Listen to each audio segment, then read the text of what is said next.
সেই লাল সবুজের পতাকাটা এই বাংলার দামাল ছেলেরা উঁচিয়ে ধরুক, আরো একটিবার উঁচিয়ে ধরুক। তারা দেখিয়ে দেখ যে বাংলার ছেলেরা কি করতে জানে, বাংলার ছেলেরা কারো থেকে কম নয়, সেটা তারা দেখিয়ে দেখ। এবং আমরা সেটার জন্য অপেক্ষা করছি।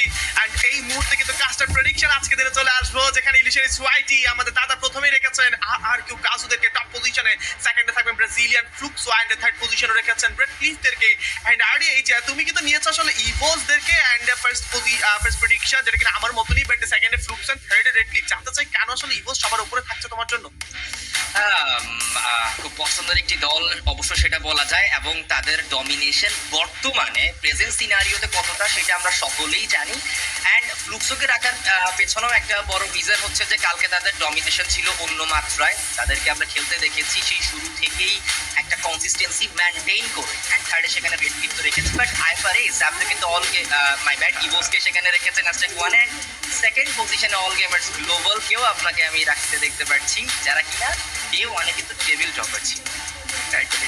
আসলে যদি বলি, দেখো যে এই যে স্টেটমেন্টটা তারা কোনোভাবে আসলে হাতছাড়া করবে না গ্র্যান্ড ফিনালে, সেই ওভার কনফিডেন্সের থ্রুতে আমার কাছে মনে হচ্ছে যে না, এবার দেওয়া উচিত তাদেরকে হ্যাশট্যাগ টুতে। এন্ড রেনিং চ্যাম্পিয়নদেরকে কোনোভাবে হ্যাশট্যাগ ওয়ান থেকে ছাড়া যাবে না, কারণ রাশিয়া দ্য ওয়ান্ডার বয় ইনগট কসিয়েলে যতক্ষণ পর্যন্ত আছে বিশ্বাস যে এবার আজকে দিন একটা টপ পজিশন আমরা দেখতে পারবো। And let's go to the Bermuda, যেখানে কিনা শুরু হয়ে যাবে আজকের দিনে সেই মহাযুদ্ধ, যে মহাযুদ্ধে বাংলাদেশের সঙ্গে আরো অনেকটি দেশ কিন্তু জয়েন করছে, পাকিস্তান থেকে শুরু করে পেরু কিংবা মেক্সিকো, সবাই আজকের দিনে থাকবে অল গেমার গ্লোবালস থেকে শুরু করে আর কিউ। তবে কি মনে হচ্ছে আরএইচ প্লেন পাথটা কতটুকু পর্যন্ত আসলে টিমসদের মধ্যে একটা বড় টেনশনের কারণ হতে পারে? বারমুডা ম্যাপ শুরু হয়ে গিয়েছে, ফ্লাইট পাথ খুবই ইম্পর্টেন্ট হবে। যদি middle of the map flight path যায় সেই ক্ষেত্রে প্রত্যেকটা টিম ড্রপ পয়েন্ট তো ধরতে পারবে, বাট যদি কোনো সাইড স্পেসিফিক্যালি আমরা ফ্লাইট পাথটা দেখতে পাই তখন আবার বিভিন্ন টিমের জন্য কিন্তু প্রবলেম হতে পারে। প্লেয়ার ক্যাম্পস আমরা দেখে নিচ্ছি, প্রত্যেকটা দল প্রত্যেকটা প্লেয়ারের এই মুহূর্তে নজর তাদের মোবাইল স্ক্রিনে, এবং ফ্লাইট পাথ দেখতে পাচ্ছি middle of the map. So এর মানে হচ্ছে যে প্রত্যেকটা টিম ড্রপ পয়েন্টে সঠিকভাবে পৌঁছাতে পারবে। অল গেমার্স গ্লোবাল কোটা দুয়া হয়ে তারা কিন্তু যেতে চাচ্ছে অন দ্য আদার সাইড। ওয়াকদেরকে আমরা যাবো মিলের দিকে দেখতে, এবং সেইখানে রয়েছে আবার হটশট রেড ক্লিফ হ্যাঙ্গারের সাইডে গিয়েছে। কোনো দল তেমন ভাবে কিন্তু সেখানে নেই তাদের সাথে, বাট ক্লক টাওয়ারে কিন্তু আমরা E1 দেখতে পারবো।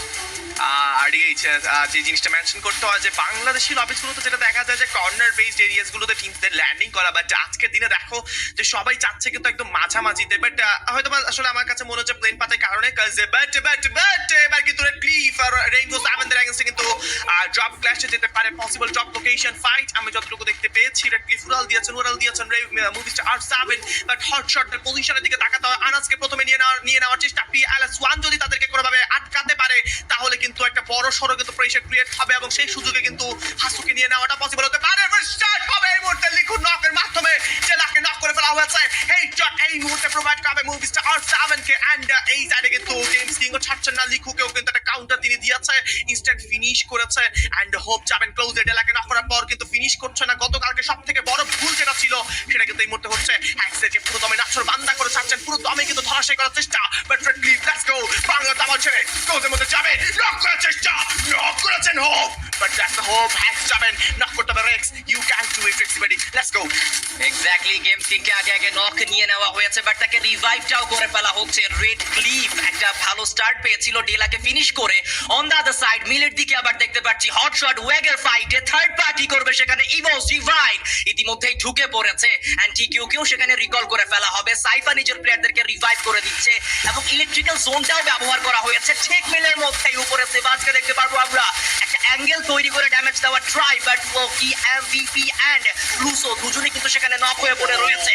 হটশট সিনারিওটা কিন্তু তাদের কবলে নিয়ে আসার ট্রাই করছে, বাট ইভোস ডিভাইন তারা নোবেল লিজেন্ডের উপরে অ্যাটাকটা করেছে। প্রায় 4টা দলের ফাইট আমরা কিন্তু এই মুহূর্তে মিলের মধ্যে দেখতে পাচ্ছি।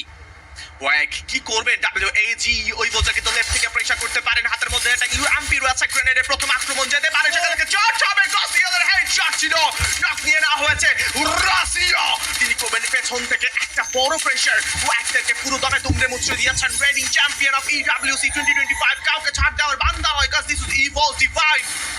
আমরা যদি বলি সেই 2020 থেকে যাদের ডমিনেশন আমরা দেখে এসেছি, মেটাল ওপসের তরফ থেকে একটা দুর্দান্ত রিভাইভ ছিল E1, এবার রোটেশনে ফাইট দিচ্ছেন, এবং রোটেশনে ফাইটে ব্যস্ত হতে হলেও কিন্তু লেফটে থাকা প্লেয়ারদের উপর একটা ব্লকার যাবে। একজন জোসেফে যদিও আসলে ব্লকারটাকে ডিসেবল করতে পারলেও কিন্তু পারেননি থ্রিড অফ ব্যাটলসকে ডিসেবল করতে আমাদের শারিন, তার উপর কিন্তু সেখানে একটা স্কিল ব্লক করা হয়েছে। এন্ড এবার টাইম দিতে চাইবেন লিওনের ব্যাপারে যদি বলি, দেখুন দলের জন্য প্রথম টি-শার্টের সঙ্গে। সো যে কোনো মুহূর্তে কিন্তু আসলে E1 না যদি ঢুকে যায় ফাইটটাকে খুবই আর্লি ফিনিশ করতে হবে। হোপদের অবস্থা ভালো নয়, রেক্সকে নক নিয়ে নেওয়া হয়েছে, মাল করেছে নক, এবার হোপকে নক নিয়ে নেওয়া হবে এন্ড ফাহিম যত তাড়াতাড়ি সম্ভব এবার কিন্তু কিলগুলোকে প্লেয়ার্সগুলোকে রিভাইভ করতে হবে। এবং লেটস সি যে দেখো আরই জিনিসটা কিন্তু রিভাইভ করছে, যেটা দলের জন্য একটা সবথেকে বড় পজিটিভ পয়েন্ট, যেটা পজিটিভ আমরা কিন্তু সাইন পাচ্ছি এই সাইড থেকে। রিকল প্রসেস খুবই ইম্পর্টেন্ট। যত ভালোভাবে আপনি করতে পারবেন ম্যাপের মধ্যে টিকে থাকার পসিবিলিটিসও অত বেশি থাকবে আপনার। আজকের দিনে রেড ক্লিফ সেটা ভালোভাবেই দেখাচ্ছে, বাট অপোনেন্টকেও সেখানে দমিয়ে দিতে হবে। রোটেশন ওয়াইজ যে ব্যাপারগুলো আমরা দেখেছি, শুরুতেই হ্যাঙ্গারে ল্যান্ড করে দেন, সেখান থেকে অবজারভেটরিতে যাওয়া, রেইনবো মুভি স্টারদের সাথে সেখানে R7 এর সাথে ফাইট করা, একটা এলিমিনেশন নিয়ে আরো একবার কিছু প্লেয়ার হচ্ছে হ্যাঙ্গারের সাইডে ফিরে এসেছিল, সেখানে প্লেয়ার লুজ করতে হয়েছিল। সো রোটেশনের দিকেও একটুখানি মনোযোগী হতে হবে যেন তেমন ভাবে প্লেয়ার লুজ করতে না হয়। বাট ক্যাপটাউনের সাইডে আবারও নোভা লিজিয়ান দেন অল গেমার্স গ্লোবাল তাদেরকে সেখানে দেখতে পাচ্ছি, দেন মুফাসা তাকেও দেখতে পাচ্ছিলাম হেভি থেকে একটুখানি পেছনের দিকে, তারাও চলে যাবে। হিট লিস্টের ব্যবহারটাও কিন্তু হয়েছে, ক্লুসো তাকে নক করে দেওয়া হয়েছে এজি গ্লোবালসের তরফ থেকে, এবং সাইফা গিয়ে তার কিলটাও কনফার্ম করেছে। আসলে একটা মজার জিনিস কিন্তু সে জায়গাতে আইফারেস, সেটা হচ্ছে ধরুন একটা টিমকে কেউ হচ্ছে হিট লিস্টের ব্যবহার করলো, দেন যার উপরে ব্যবহার করেছে সে ট্যাকটিক্যাল মার্কেট থেকে ইলেকট্রিক্যাল জোনটা নিয়ে ঠিক ওই প্লেয়ারের উপরে যদি সেটা ব্যবহার করে দেয়, খুবই চমৎকার একটা কিন্তু বিষয় হয়ে যায়। বাট এজি গ্লোবাল তাদেরকে আমরা দেখবো সেখানে ফাইট ইনিশিয়েট করতে পারি ডিভাইন এই মুহূর্তে R7 এর সাথে একটা ফাইট ইনিশিয়েট করেছিল, বাট সেখানে R7 খুবই সুন্দরভাবে ফাইটটা ইনিশিয়েট করে নিজেদের কন্ট্রোলে নিয়ে এসেছে। একদমই। অ্যান্ড দেখো যে আসলে আমাদের অবজারভেটরি থেকে এবার কিন্তু পরিবর্তন করে শিপিয়ার এসেছে। জোকারকে এবার আসলে কসিয়ালের এগেনস্টে মুখোমুখি হতে হবে। কসিয়ালকে যদি কোনোভাবে আসলে ফিনিশ করা যায় জায়গাটা খুবই ইজি এবং ক্লিয়ার হয়ে যাবে। অ্যান্ড প্রশ্ন সেখানে থাকছে যে কিল ফিড এখন উপরে আছে, বাট ইকাল এবার লিখুকে নক করবে না। লিখু পারফরমেন্স ভালো যাচ্ছে না, বাট পিক যেমনই খেলছে বেশ ভালো। আমার কাছে মনে হয় যে দলের জন্য এই সাইডে এসে বেশ ভালো করছেন।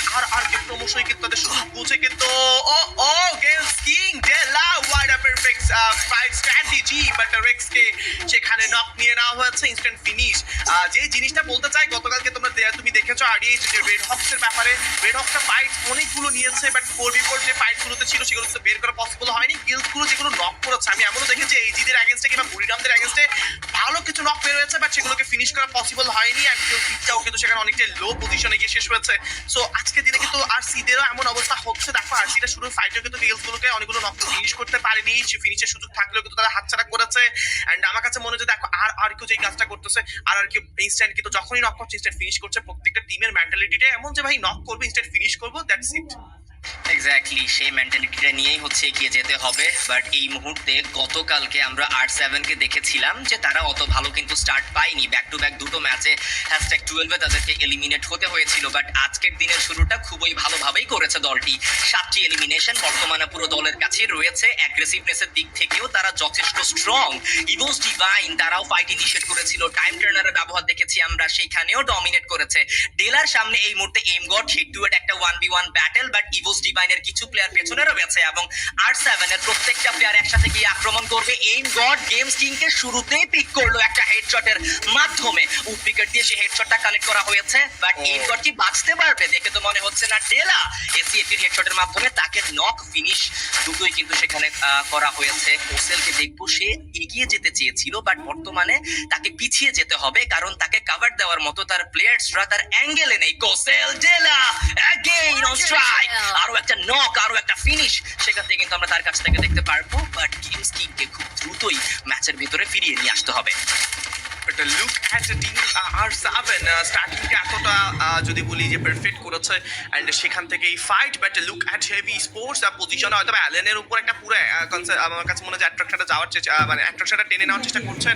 ডিউ পেছন সাইডে আছে, ডিউকে নক যদি না নিয়ে নেওয়া যায় খুবই একটা ইজি কাজ হতে পারে দলদের ক্লোজ রেঞ্জে ফাইটটাকে ফিনিশ করা। But let's see heavy sports খানিকটা পেছনে যাচ্ছে, একটা বড়সড় ফ্ল্যাঙ্ক করবেন এই মুহূর্তে, ব্রিজকে কভার করে খাবিকে এই মুহূর্তে প্রথমে কিন্তু অ্যাটাক করার চেষ্টা এন্ড আক্রমণ চালিয়েছেন। খাবিকে প্রথম নক নিয়ে নিয়েছেন, চিনোটা সেটাকে কাজে লাগিয়ে কিন্তু তারা ক্লোজে রাশ করতে চাইবেন, বাট চিনো কার আগেন্সে যাবেন এই মুহূর্তে নক নিয়ে নিয়েছেন। অ্যালেন এই মুহূর্তে কিন্তু 79 ছুড়ে দিবেন, ক্লোজের মধ্যে যাবেন। তবে মুফাসা তিনি কিন্তু ম্যাক্স ড্যামেজের আগেন্সে যাচ্ছেন এবং M590 দৌড়ানে যেতে থাকা প্লেয়ারকে তিনি কিন্তু পাঁচটা ভালো ড্যামেজ ছুড়ে দিয়েছেন। সামনের দিকে দেখতে চাইবো আমরা সাইফাকে কি নক নেওয়া পসিবল হবে কিনা। চিনো রে শাবাশ Allen, it's another takedown. তারা ক্লোজের মধ্যে যেতে চাইবেন, বাট অ্যালেনের এই কিলগুলোকে ফিনিশ করতে দেখতে পাচ্ছি ইনস্ট্যান্ট কিল স্পিড কিন্তু ভাগ করে ফেলবেন খাবিকে লুজ করার পরেও।